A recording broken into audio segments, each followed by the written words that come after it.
ദില്ലിയിൽ വീണ്ടും ബുൾഡോസർ നടപടി. ഷാലിമാർ ബാഗിൽ 150 വീടുകൾ പൊളിച്ചു മാറ്റുന്നു. നടപടി റോഡ് വീതി കൂട്ടലിന്റെ ഭാഗമാണ് എന്നാണ് ന്യായീകരണം. മെയ് 30-നകം വീടുകൾ ഒഴിയണമെന്നാവശ്യപ്പെട്ട് 150 വീടുടമസ്ഥർ നോട്ടീസ് നൽകിയിരുന്നു. വിവരങ്ങളുമായി ഇപ്പോൾ ഫെമിന ഞങ്ങളുടെ പ്രതിനിധി ചേരുന്നു. ഫെമിന, ശരിയായി കെട്ടിടത്തിൻ്റെ ഫിറ്റ്നസ് സർട്ടിഫിക്കറ്റ് പോലും നൽകാതെ, അല്ലെങ്കിൽ അതിൻ്റെ ഫിറ്റ്നസ് ചെക്കിംഗ് ഒന്നും നടത്താതെ കെട്ടിടം ഇടിഞ്ഞു വീണ് പലരും മരിക്കുന്ന സാഹചര്യം തലസ്ഥാനത്തുണ്ടാകുന്നു.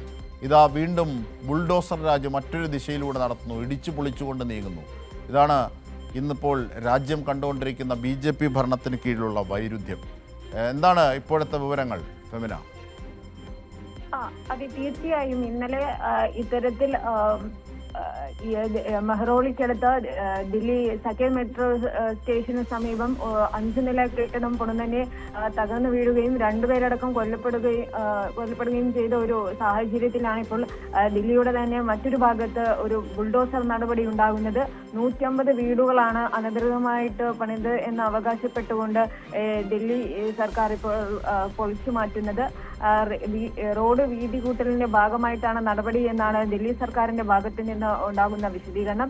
മെയ് 30-നകം വീടുകൾ ഒഴിയണമെന്ന് ഇത്തരത്തിൽ വീട്ടുടമസ്ഥർക്ക് നോട്ടീസ് നൽകിയിരുന്നു. കാലാവധി കഴിഞ്ഞതിന്റെ അടിസ്ഥാനത്തിലാണ് ഇപ്പോൾ ഇത്തരത്തിൽ സർക്കാർ ഉത്തരവ് നടപ്പാക്കുന്നത് എന്നാണ്, സുപ്രീം കോടതിയുടെ ഉത്തരവ് പ്രകാരമാണ് നടപടി എന്നാണ് ദില്ലി സർക്കാർ വിശദീകരിക്കുന്നത്. എന്നാൽ പ്രതിഷേധം കണക്കിലെടുത്തുകൊണ്ട് വലിയ തരത്തിലുള്ള സുരക്ഷാ സന്നാഹങ്ങളോടുകൂടിയാണ് ഇപ്പോൾ ഒരു ബുൾഡോസർ നടപടി ദില്ലി ഷാലിമാർ ബാഗിൽ നടക്കുന്നത്.